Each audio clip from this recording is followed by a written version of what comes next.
God is a good God. Dieu est un bon Dieu.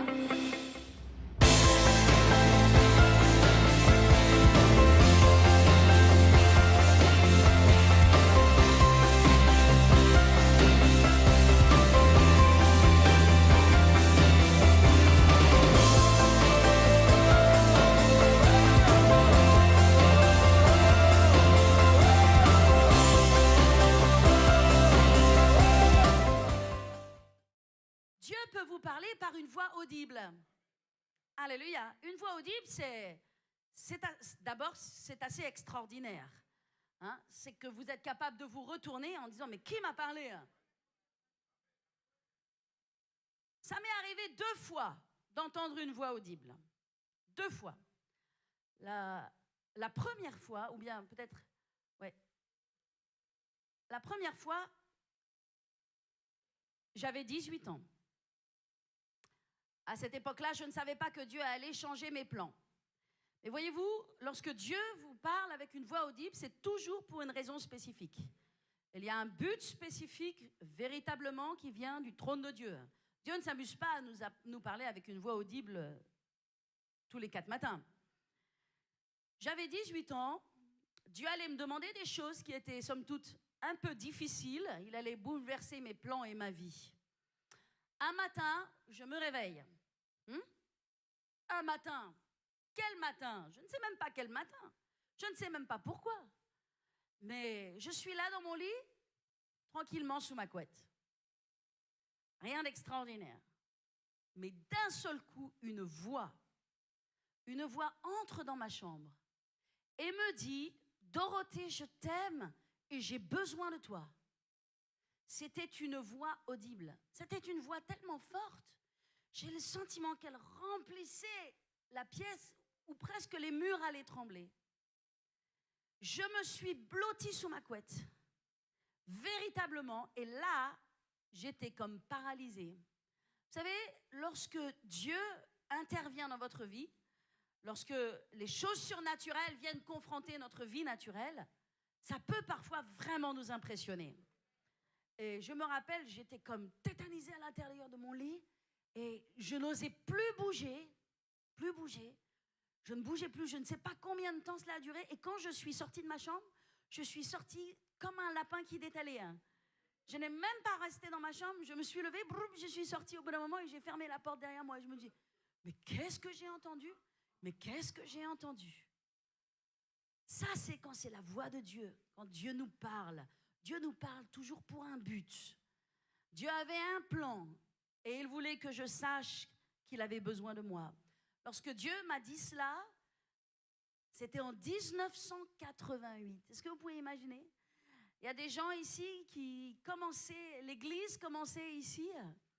Et moi, j'étais donc de l'autre côté, loin d'ici. Et cependant, Dieu me parlait en 88. Et me disait, Dorothée, je t'aime et j'ai besoin de toi. Dieu savait déjà absolument tout ce qui allait se passer. Et il était en train de me préparer pour les choses qu'il avait prévues d'avance. Je vous dis, Dieu connaît les choses en avance. Et Dieu parle. Alléluia. La deuxième fois où j'ai entendu une voix où j'aurais pu me tourner, c'est quand je suis entrée à l'école supérieure, là où Dieu m'a demandé d'apprendre l'anglais. Dieu m'a demandé d'apprendre l'entreprise et toutes ces choses-là que je ne voulais pas faire. Et je me suis dit, ok, bon, voilà, je suis célibataire, je suis très sérieuse, c'est le temps que je pense à ma vie, et qui est-ce que Dieu va pouvoir amener dans ma vie? Je vais dans cette nouvelle école. Alléluia. J'ai 20 ou 21 ans. Yeah. Et le premier jour, je me rappelle, j'avais une petite voiture. Mon père m'avait acheté une petite voiture, la petite Fiat Bordeaux, là. Et j'arrive à l'école, premier jour et tout. Et donc, je gare ma voiture et je ferme avec ma clé. Et quand je ferme, à l'époque, c'est pas comme ça, c'est comme ça. Et quand je ferme la voiture avec ma clé, j'entends une voix qui me dit « Il n'y a personne pour toi ici ».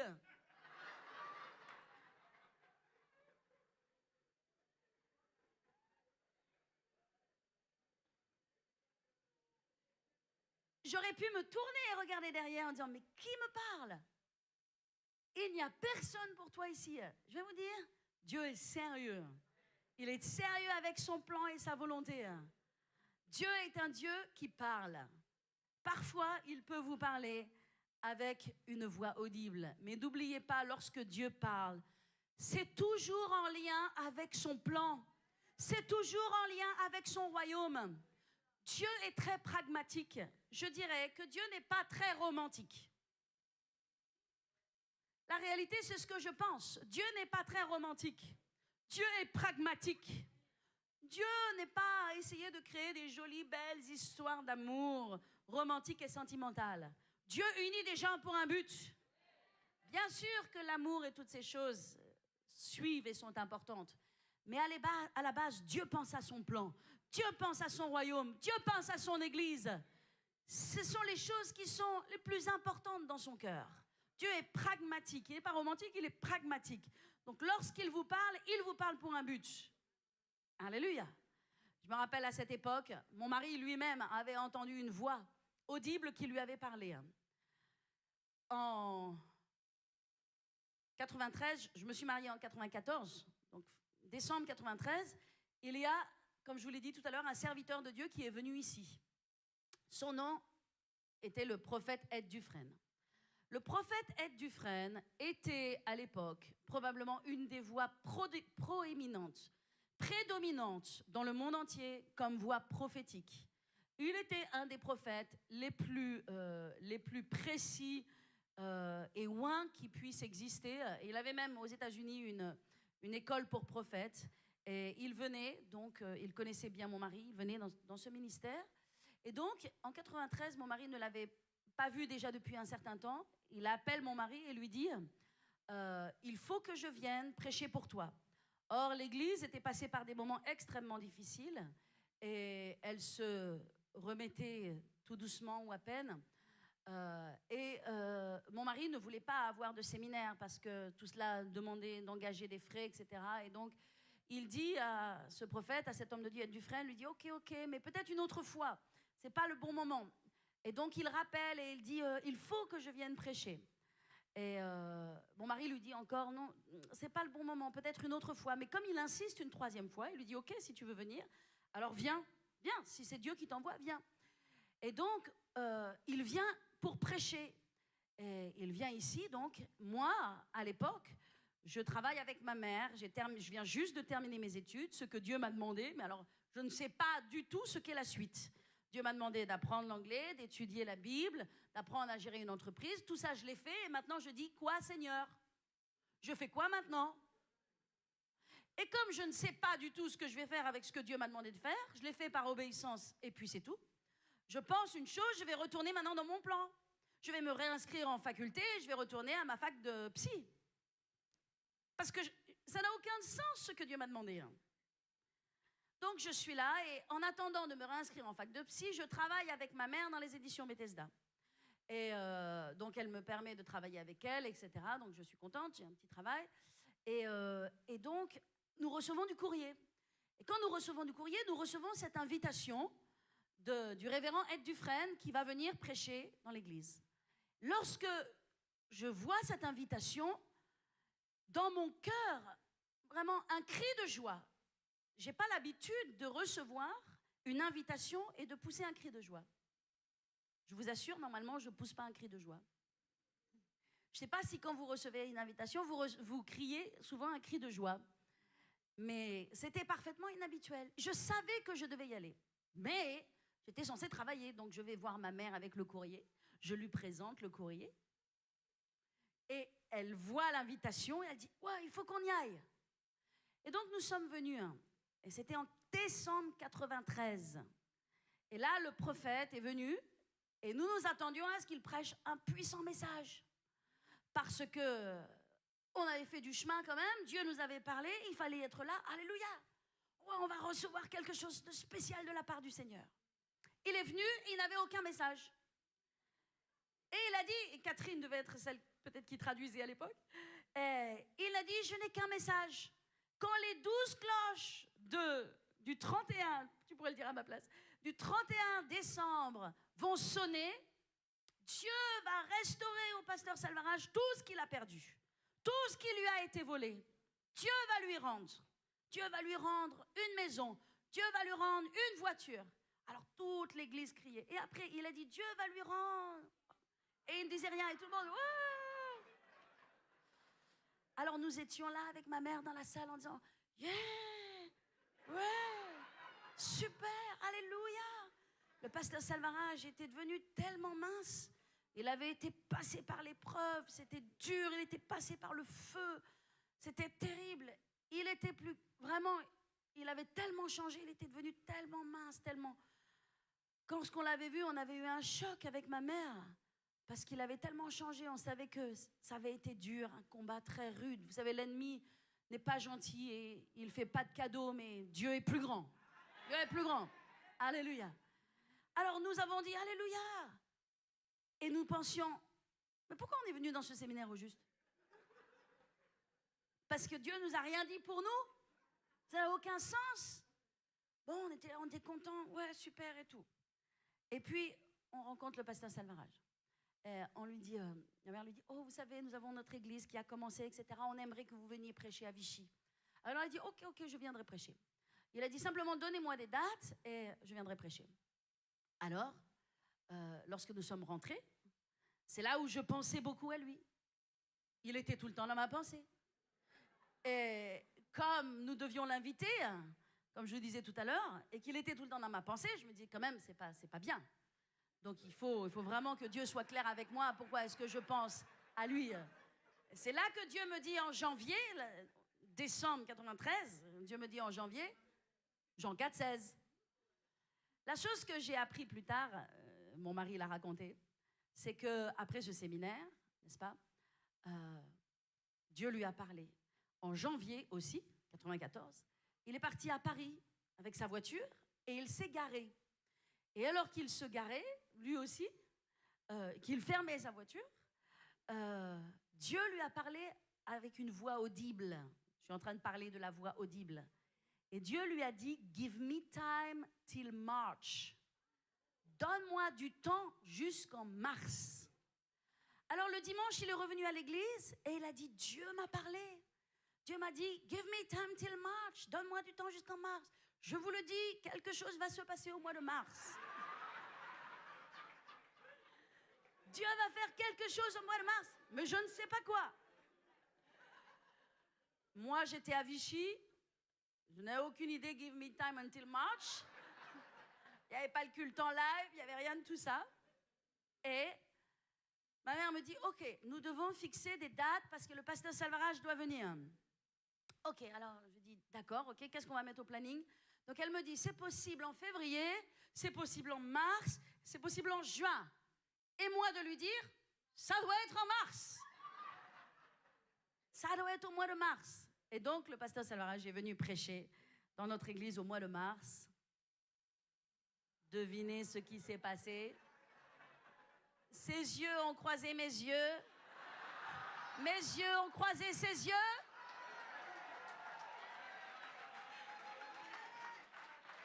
Give me time till March. Et quelque chose s'est passé au mois de mars. Alléluia. Dieu est capable de nous parler avec une voix audible. Alléluia. Dieu parle. Amen. Gloire à Dieu. Dieu a parlé dans la Bible. Dieu a parlé dans la Bible. Si vous voyez, il y a de nombreux versets dans la Bible dans lesquels Dieu a parlé. Au temps des Actes, Dieu a dit par l'Esprit de Dieu, l'Esprit dit, mettez-moi à part Barnabas et Saul pour l'œuvre à laquelle je les ai appelés. Quand il a fallu que Dieu envoie Barnabas et Saul, qui était Paul, dans ce premier grand voyage missionnaire, qu'est-ce qui s'est passé? Dieu a parlé avec une voix audible. Lorsque Philippe a dû s'approcher du char pour partager l'évangile à cet homme qui sont retournés en Éthiopie, une voix audible, il a entendu. L'Esprit dit à Philippe, avance-toi et approche-toi de ce char. Alléluia. Lorsque Pierre a reçu une vision de la part du Seigneur Et que cette première famille de païens, des cohortes italiennes, allait recevoir le salut et le Saint-Esprit. L'Esprit de Dieu, la Bible dit, a parlé à Pierre et lui a dit, voici 3 hommes te demandent, lève-toi, descends et pars avec eux sans hésiter, car c'est moi qui les ai envoyés. C'était la voix audible de Dieu qui parlait. Dieu est capable de parler, il a une voix. 6e façon par laquelle Dieu nous parle par des visions. Alléluia. Donc j'ai dit la voix intérieure, et j'ai parlé aussi de la voix audible. Dieu nous parle aussi par des visions, et il y a différents types de visions. Il y a 3 types de visions. Et la vision la plus élevée, c'est ce que l'on appelle la vision ouverte. C'est une vision qui est littéralement un cinéma qui s'ouvre devant vous. C'est vraiment comme si Dieu descendait un écran de cinéma du ciel devant vous pour vous montrer ou révéler quelque chose. Et vous faites partie de ce cinéma. Vous faites partie de cette vision. Et cette vision ouverte, elle implique tous vos sens. La vue, le toucher, l'odorat, le ressentiment, tout, absolument tout. Vous n'êtes pas en train de dormir. Vos yeux sont ouverts. Vous recevez une vision ouverte. Vous voyez avec vos yeux quelque chose, une vision qui descend du ciel. Alléluia. La Bible nous parle que Pierre, justement, il était sur un toit. Il a dit, je vais prier quelques instants. Il s'est mis à avoir faim et il est écrit, il eut faim, donc il est monté sur un toit pour prier. Il voulut manger et pendant qu'on lui préparait à manger, il tomba en extase. Qu'est-ce que ça veut dire tomber en extase? Il est tombé en fait devant une vision ouverte. Une vision ouverte est descendue du ciel. Est-ce que vous êtes avec moi? Il vit le ciel ouvert et un objet descendant avec une nappe attachée aux 4 coins qui descendait, s'abaissait vers la terre. Et il se trouvait dans cette nappe des quadrupèdes, des reptiles, des oiseaux du ciel. Et une voix lui dit, lève-toi, Pierre, tue et mange. Et Pierre répond, non Seigneur, car je n'ai rien mangé de souillé ou d'impur. Et pour la seconde fois, la voix se fit entendre et lui dit, ce que Dieu a déclaré pur, ne le regarde pas comme souillé. Et cela arriva jusqu'à 3 fois. Et aussitôt après, l'objet fut retiré dans le ciel. Tandis que Pierre ne savait en lui-même que penser du sens de la vision qu'il eut. Voici des hommes envoyés par Corneille. S'étant informés de la maison de Simon, se présentèrent à la porte et ils demandèrent à haute voix si c'était là que logeait Simon. Et comme Pierre était à réfléchir sur la vision, l'Esprit lui dit, voici 3 hommes te demandent, pars avec eux, car c'est moi qui les envoie. Donc nous voyons que Pierre a eu une immense vision ouverte. Il est là, simplement en train de prier, et d'un seul coup, il ouvre les yeux. Une grande nappe qui descend, des animaux de toute espèce. Les Juifs ne mangent pas des choses impures, ne mangent pas des oiseaux, ne mangent pas des reptiles. Ce sont des choses qui sont impures selon la loi. Et donc il voit cela, et cette voix lui dit, mange. Et il dit, je ne peux pas manger. Et en fait, cette grande vision est en train de parler que le salut n'est pas que pour les Juifs, mais ceux que l'on considère impurs, que sont les païens, eh bien le salut est pour eux aussi. Et ne considère pas impur ce que Dieu déclare pur. Et c'est comme ça que le salut a commencé à entrer, n'est-ce pas, envers les païens et jusque vers nous, puisque c'est nous la descendance de tout cela. Alléluia. Et donc, Pierre a eu une vision. Le mot vision en grec veut dire un spectacle, une apparition, un phénomène, une image. C'est comme un écran qui se déroule. Ça, c'est une vision ouverte. Alléluia. Lorsque j'ai eu 11 ans, j'ai eu une vision ouverte. Je peux dire, dans ma vie, je n'ai eu qu'une vision ouverte. Ma mère a eu 3 grandes visions ouvertes. Mais moi, j'ai eu une vision ouverte. J'avais 11 ans. Et je dormais. Il était minuit. J'étais tranquillement en train de dormir. Et comme je dormais dans mon lit, sûrement avec mes poupées et mon nounours, j'ai entendu de la musique. J'ai entendu de la musique. Et ce bruit m'a réveillée. Ce bruit m'a réveillée au point où je me suis assise dans mon lit. Et j'ai demandé, qu'est-ce que c'est que ce bruit? comment ça se fait qu'il y a de la musique chez moi? Et j'ai pensé, oh, il y a une réunion de prière qui se passe. Mes parents ont organisé dans le salon une réunion de prière et moi, je suis là dans ma chambre. Ils m'ont même pas dit qu'il y avait une réunion de prière. Et donc, j'écoutais, je prêtais l'oreille. Parce que j'aimais beaucoup être dans la réunion de prière. J'aimais énormément prier. Je passais beaucoup de temps en prière. Et donc, alors que j'étais là et que j'étais assise, pourtant il faisait noir, c'était la nuit, d'un seul coup, c'est comme tout ce qui était autour de moi a disparu. Tout s'est ouvert. Et là, j'ai eu une grande vision. D'un seul coup, le ciel m'est apparu. Le trône de Dieu, je ne pouvais pas voir simplement les pieds du trône de Dieu. Je ne pouvais pas voir rien au-dessus. Et des anges. Et il y avait là 5 rangées d'anges qui étaient devant le trône et qui faisaient le service pour Dieu. Il y avait des anges qui adoraient, qui avaient les mains en l'air et qui louaient. Et il y avait des anges qui portaient des instruments, qui faisaient toute espèce d'instruments. Et il y avait des anges qui étaient prosternés à terre et qui adoraient. Et il y avait des anges qui avaient des grands plats avec plein de nourriture et qui préparaient un grand festin. Et donc j'ai vu cette grande vision-là. Et il y avait de la musique et j'entendais cette musique. Et donc j'étais entièrement prise dans cette vision. Et petit à petit, je ne sais pas combien de temps cela a duré, la vision s'est refermée. Petit à petit, petit à petit, petit à petit. Les choses ont disparu, la musique a baissé, a baissé, a baissé. Et j'ai retrouvé le mur de ma chambre, les fleurs qui étaient au mur de ma chambre, et la vision s'est fermée. Et je me suis assise là dans mon lit et je me suis demandé, mais qu'est-ce que je viens de voir? Ça m'a mis plusieurs semaines pour en parler à ma mère. Parce que quand les choses spirituelles viennent vers vous, vous ne pouvez pas juste en parler comme cela. C'est très difficile d'en parler. Je me suis dit, mais qu'est-ce que j'ai vu?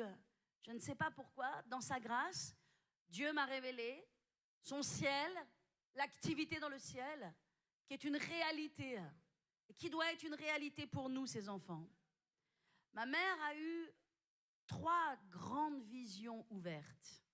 Je ne sais pas si je peux vous raconter toutes ces visions-là, je ne pense pas. Mais la première vision ouverte qu'elle a eue, c'est en venant ici à l'église en 1989. 1989. La première fois où j'ai mis le pied ici, c'est en 1989. Rappelez-vous, je suis venue contrainte et forcée. Je vous ai expliqué ça. Je venais d'avoir mon bac et je n'avais pas l'intention de faire autre chose que de célébrer mon bac que Dieu m'avait généreusement donné.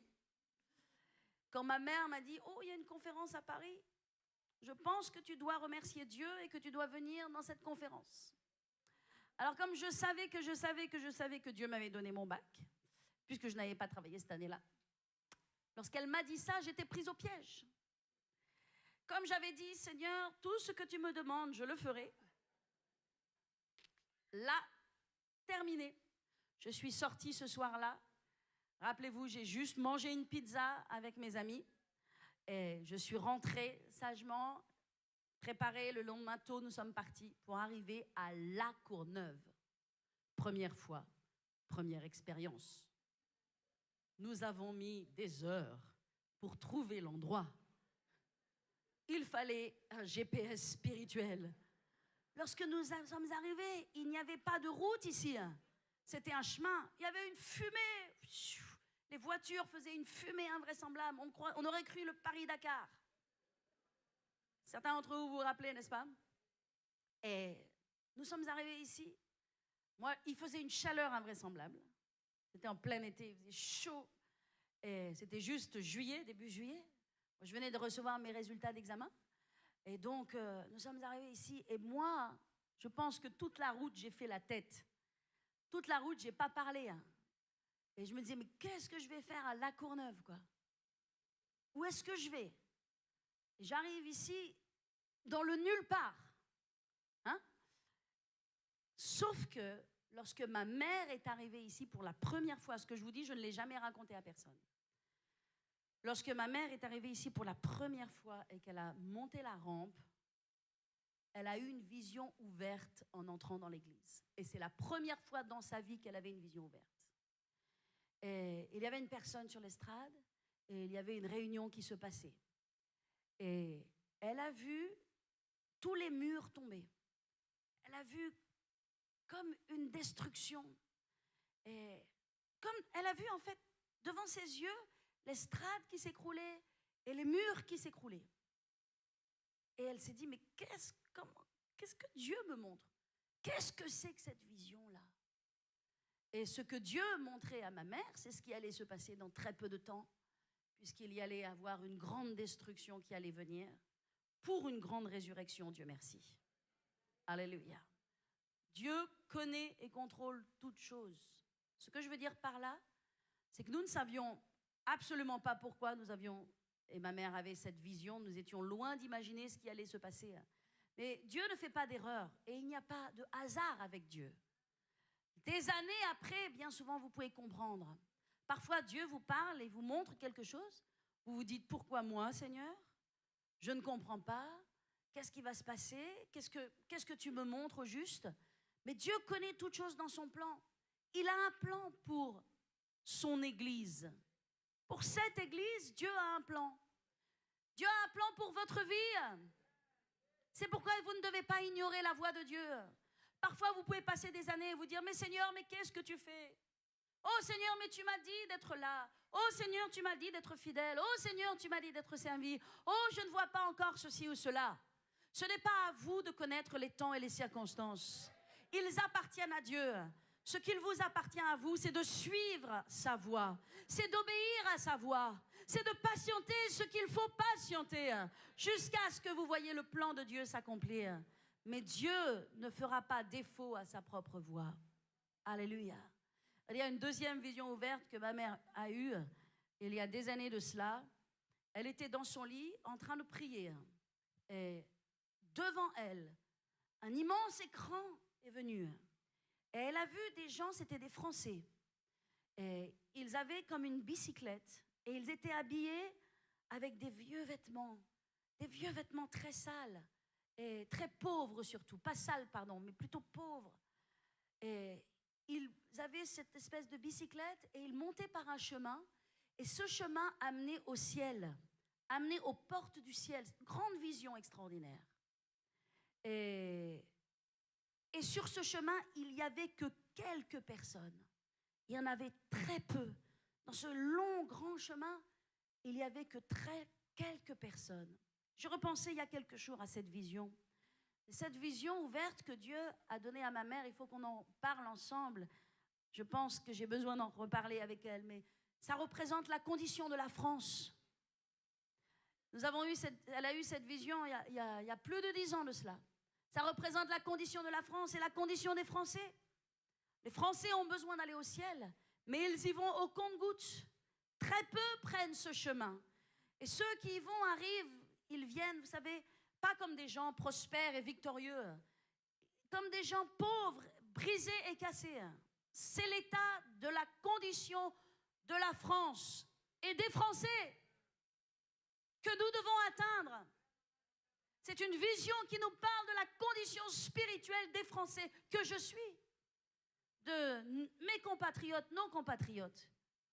Les Français qui entrent dans le ciel, ils entrent au compte-gouttes et souvent avec un esprit religieux, un esprit de pauvreté. Mais Dieu veut changer ces choses.